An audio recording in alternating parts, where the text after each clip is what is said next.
Hello friends, welcome back to my YouTube channel Delhi को vlog. कैसे हो आप लोग? उम्मीद है सब अच्छे होंगे, सब बढ़िया होंगे और अपनी प्रिपरेशन है वो अच्छे से कर रहे होंगे। देखो, इस चैनल पे ना सारी ऑथेंटिक इन्फॉर्मेशन मिले, कोई भी इस तरीके से इन्फॉर्मेशन नहीं दी जाएगी। तो सिंपली बात बता देता हूँ मैं, आपके रेलवे के एग्ज़ाम है वो जल्दी देखने को मिलेंगे। रेलवे के सभी ALP NTPC आपके ग्रुप डी के, ठीक है, सारा शेड्यूल है वो रेलवे ने पहले से ही जारी कर रखा कि इस महीने में हम ये चीज़ें हम कंडक्ट करवाएंगे। तो आपका जो रेलवे का RPF का एग्ज़ाम है वो अभी हो सकता है इसी साल।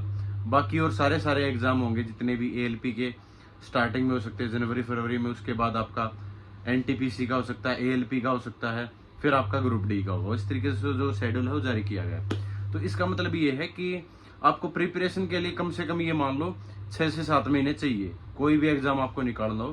क्योंकि कंपटीशन इतना हार्ड हो जाता है कि जो बच्चे सालों से तैयारी कर रहे हैं, 2 साल से 3 साल से, उनके बीच आपका कंपटीशन आ खड़ा हो जाता है। तो आप ये सोचते हो कि मैं एग्ज़ाम के टाइम पर या एग्ज़ाम से 2 महीने पहले इतनी ज़बरदस्त तैयारी कर दूंगा या 6-7 घंटे या 10-12 घंटे में पढ़ाई करना स्टार्ट कर दूंगा, तो क्या मैं उनके बीच कम्पीट कर पाऊंगा? देखो, वो चीज़ें हो जाती है फिर लक के ऊपर कि आपका लक कैसा है, कि आपने जो चीज़ पढ़ी है क्या वही आई है, ठीक है। लेकिन अभी जो आपके हाथ में है वो ये है कि आप लक के भरोसे ना बैठो, आप अपनी प्रिपरेशन इतनी ज़बरदस्त कर लो कि कैसा भी कुछ भी पूछ ले, आप ऑप्शन से भी आप देख कर उन चीज़ों को नेगलेक्ट कर सकते हो, हटा सकते हो। ऑप्शंस के द्वारा भी आप आंसर है वो कर सकते हो आप क्वेश्चन का। इतनी ज़बरदस्त तैयारी है वो आपकी हो जानी चाहिए मेरे हिसाब से, ठीक है। तो उसके लिए क्या करना होगा आपको, मैं ये नहीं कहता कि कोई बैच है वही परचेज करना, कुछ भी करना। सेल्फ स्टडी इतनी ज़बरदस्त कर लो, ठीक है, वो कैसे भी हो आपकी।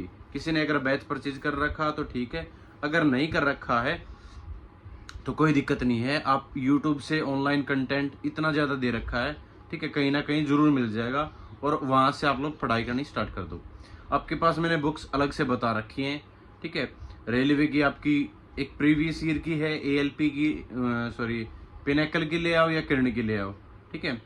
वो आपके TCS बेस्ड जितने भी क्वेश्चंस हैं वो सारे आप कवर कर लो, जितने भी आपके प्रीवियस ईयर आए हुए हैं, ठीक है, जितने भी आपके रेलवे के एग्जाम हो उनके अंदर, ठीक है। ज़्यादा पुरानी नहीं लेनी है और ये नहीं कि आप 1996-98 करने लग जाओ, नहीं। ये जो अभी 4-5 साल तक के आप प्रीवियस ईयर है वो कर सकते हो, ठीक है। पिछली मतलब 3-4 भर्तियों के आप प्रीवियस ईयर है वो लगा सकते हो, कर सकते हो, ठीक है। उसके बाद ये कह रहा हूँ कि अगर मान लो कोई किसी चीज़ में आप बोर हो जाते हो कि आज पूरा दिन मैथ है वो कर रहे हो, उस चीज़ में बोर हो जाए, तो ऐसा मत करो। आप एक टारगेट लेके चलो कि आज तो मेरे को परसेंटेज है वो कंप्लीट करनी है, ठीक है। कुछ भी हो जाए, मेरे 2 घंटे लग जाए, उसमें 3 घंटे लग जाए, मेरे को आज परसेंटेज है वो कंप्लीट करनी है। या फिर अगर इतना ज़्यादा नहीं होता आपसे तो परसेंटेज का आधा पोर्शन मान के चलो कि मेरे को हाफ पोर्शन है परसेंटेज का वो कंप्लीट करना है।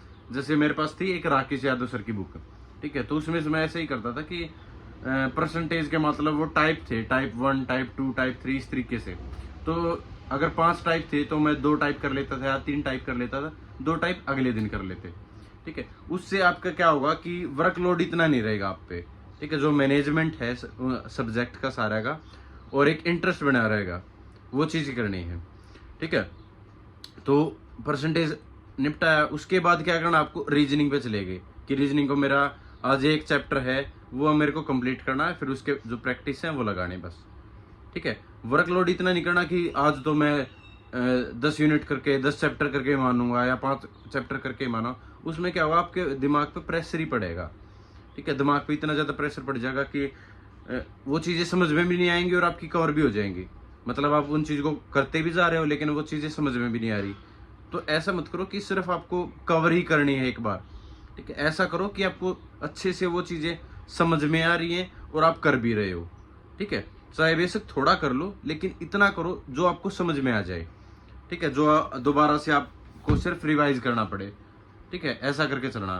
फिर उसके बाद मान लो हिस्ट्री या कर रहे हैं या फिर आप पॉलिटी उठा रहे हो या कोई भी आप GS का कोई भी एक पोर्शन उठा रहे हो, ठीक है। GS के आप थोड़ा सा ज़्यादा भी कर सकते हो, ऐसी कोई बड़ी बात नहीं। आप एक हिस्ट्री का टॉपिक उठा सकते हो, दूसरा फिर साथ में थोड़ा पॉलिटी कर सकते हो, या फिर आपको साइंस में प्रॉब्लम है क्योंकि रेलवे के अंदर साइंस ज़्यादा पूछी जाती है, तो रेलवे के जो टॉपिक्स है साइंस के वो अच्छे से कवर कर सकते हो कि मान लो फिजिक्स का मैंने आज ये उठा लिया, ये कर लिया, ठीक है, जितने भी आपकी यूनिट्स हैं वो कर ली, ठीक है, मतलब कुछ भी ऐसा टॉपिक विटामिन वाला है या ऐसे ऐसे टॉपिक्स हैं वो अपने आप इस तरीके से आपको उठाने हैं और ये कवर करने हैं, ठीक है।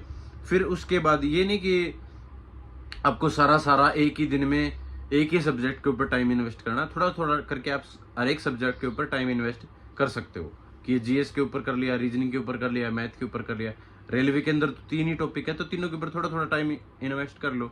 जब आप ओवरऑल देखोगे ना तो आपका ये हो जाएगा कि हाँ मैंने आज 6 से 7 घंटे मैंने पढ़ाई कर ली, ठीक है। उसके बाद आप रिवीजन कर सकते हो, या शाम को टाइम बचता है तो एक करंट अफेयर की वीडियो है वो देख लो, ठीक है, आराम से सोते टाइम, या इस तरीके से आप एक करंट अफेयर की वीडियो हो वो देख लो। दूसरी चीज, ज्यादा टाइम फोन पर स्पेंड नहीं करना। फोन पर स्पेंड करने का मतलब कि आप सारा ये सब कुछ अगर फोन से देख रहे हो और फिर वही पढ़ाई कर रहे हो, वो भी अच्छा नहीं है आप लोगों के लिए। बुक से ही पढ़ो आप। हाँ ये है कि अगर कोई ऐसा टॉपिक है जो आपकी बुक्स के अंदर नहीं है, या कोई ऐसी क्लासेस देख रहे हो, वो क्लास देखने के बाद, खत्म करने के बाद आप वापस रिटर्न बुक पे आ जाओ। बहुत सारे ऐसे यूट्यूबर हैं बड़े बड़े, ठीक है, जो ये बोलते हैं कि आप ऑनलाइन देखो, बुक्स पे डिपेंड मत हो। ऐसा नहीं है भाई, आपका जो सिलेक्शन है वो बुक्स दिलवाएंगे। वो इसलिए बोल रहे होंगे कि शायद उनको प्रमोशन चाहिए होगा, या फिर वो चाहते हैं कि मेरा कोर्स है वो परचेज करें, ठीक है। तो अपनी बात भाई सिंपली हुआ अगर, स्ट्रेट फॉरवर्ड हुआ अगर, जो भी बेस्ट तरीका हुआ अगर ना वो तरीका बताया करो भाई मैं, ठीक है। इस चैनल पर कोई ऐसी लंबी चौड़ी बात या घुमा फिरा के बात करनी आती नहीं है। जो चीजें सिलेक्शन के लिए लेके जाओगे ना वही चीजें आप लोगों को करनी है।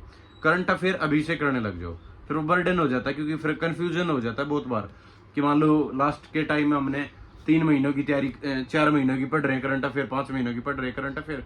उससे क्या हो जाता है कि आपको कंफ्यूजन हो जाता है कि वो ये था या ये था ऑप्शंस में ही, ठीक है। तो ऐसा डाउट ना रहे, आप अभी से मंथली करंट अफेयर है वो कवर कर लो। मंथली कहाँ से करो, या तो एक बुक है वो ले आओ, अगर ऑनलाइन नहीं करना तो स्पीडी की एक बुक आती है वो पढ़ लो, उत्कर्ष की भी आती है, अच्छे से पढ़ाते हैं वो कर लो, या फिर आप क्रेजी जी के ट्रिक्स है वो भी करवाते हैं मंथली, वहां से कर लो, या फिर आप उत्कर्ष क्लासेज है वो देख लो, कहीं से भी कर लो, ठीक है। कोई पेड प्रमोशन किसी का कुछ नहीं कर रहा भाई, जो चीजें अच्छी लगती है वो चीजें मैं बता देता हूँ, ठीक है। तो ऐसे करके आपको लेकर चलना है। आपका रेलवे का एग्जाम 2 से 3 महीने के अंदर आरपीएफ का हो जाएगा मेरे हिसाब से, ठीक है। तो उससे पहले आपके सारा रिवीजन, एटलीस्ट एक बार सिलेबस तो कवर हो जाना चाहिए पहले ही 1 महीना पहले आपका सारा जो सिलेबस है वो कवर हो जाना चाहिए। उसके बाद आप मॉक टेस्ट लगाओगे, ठीक है, और उस चीज को रिवाइज करने में भी टाइम लगता है। जो चीजें आपने पढ़ ली, नोट डाउन कर लिया, उसको रिवाइज करने में बहुत टाइम इन्वेस्ट होता है, तो उसको आप साथ के साथ रिवाइज करते चलो, ठीक है। तो एक मैं अलग से वीडियो लेके आऊंगा, या फिर इसी में बता देता हूँ आपको कि आपको क्या करना है। हिस्ट्री के टॉपिक्स में बता देता हूँ, और कल मैं नेक्स्ट डे आऊंगा और आपसे पूछूंगा कि आपने ये चीज पढ़ी या नहीं पढ़ी, या उसमें से क्वेश्चन है वो पूछे जाएंगे। अगर लाइव हुआ तो लाइव कर लो, या वीडियो के थ्रू वो कर लो आप। तो आपका मैं टारगेट लेके चल रहा हूँ आज से कि आपका एग्जाम तक क्या क्या चीजें आपको पढ़नी है। तो आज का जो टॉपिक है वो बता देता हूँ मैं आप लोगों को। आज आपने पढ़नी है सिंधु सभ्यता, ठीक है, और वैदिक सभ्यता, जैन धर्म, बौद्ध धर्म, ठीक है। ये मैंने 4 टॉपिक बता दिए। ये 4 टॉपिक आपको कल रिवाइज हो जाने चाहिए, ठीक है।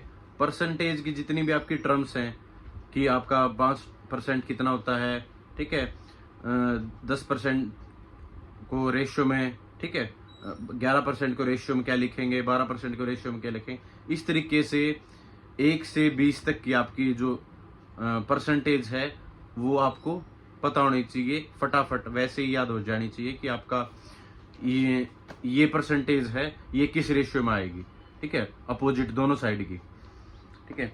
तो ये चीजें करनी है। उसके बाद सिर्फ अगर आप कहोगे तो साथ में हम आगे फिजिक्स का या इस तरीके से टॉपिक्स है वो दे दिया करेंगे, बाकी वो आपके उसके ऊपर डिपेंड करेगा कि आप कितना रिस्पॉन्स कर रहे हो। बाकी आज के लिए इतना ही कि छोटा सा मैं एक आपको टॉपिक दे रहा हूँ, थोड़ा सा एक टारगेट लेके चलेंगे कि आप साथ में, मैं भी पढ़ूँ आप भी पढ़ो, ठीक है, साथ में एक टारगेट अचीव करेंगे कि अब की बार जो रेलवे के एग्जाम है उनको हम क्लियर कर पाए। ठीक है, और गवर्नमेंट जो जॉब है आपकी वो हम ले पाएँ। ठीक है, तो थैंक यू सो मच। जय हिंद सभी को, नमस्कार सभी को।